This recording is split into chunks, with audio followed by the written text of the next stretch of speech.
Hello again, Mikael.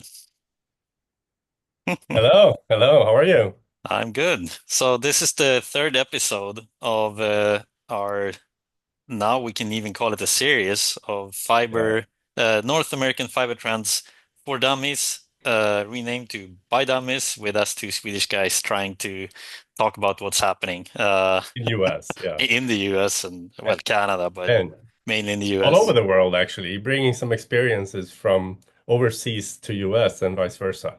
Yeah. Mhm. No, but I mean, we've been active in the US for a very long time at COS, and it's our main market today. So I think we have Yeah, a little bit of an idea of what's going on. And to start this episode off, something that I really love about the US that is actually a bit different compared to many others markets is that there are so many uh, sometimes really small, but local ISPs that are very strong in their local market. They have a yeah, really strong brand, and yeah, I just love it. It's fantastic. yeah, I agree. I agree. Yeah, It's fantastic to see that almost like a small family businesses running ISPs in the local market. And I think US is the only place where you see that nowadays. I don't see it in Europe at all yeah. at this point, actually.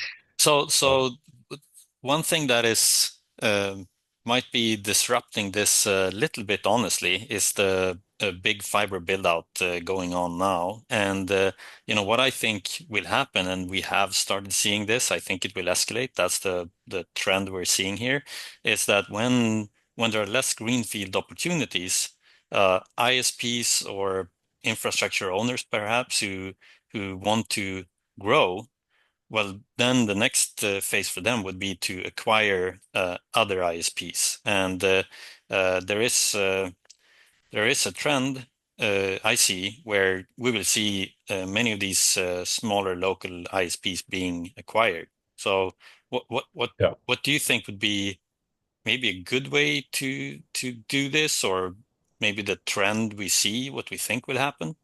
Yeah, I really hope they are not consolidating the brands and the because that is, I think, what's really good with them. But they are maybe consolidated because of synergies in network management and more demands in also building a robust network and building a fiber and operating a fiber network maybe need a bigger scale.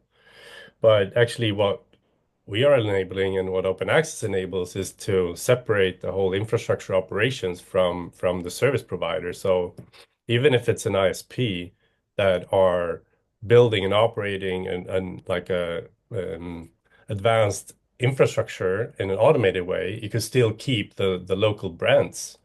And that would more or less look like from outside like an open access network, but it's your own if it's one group of company.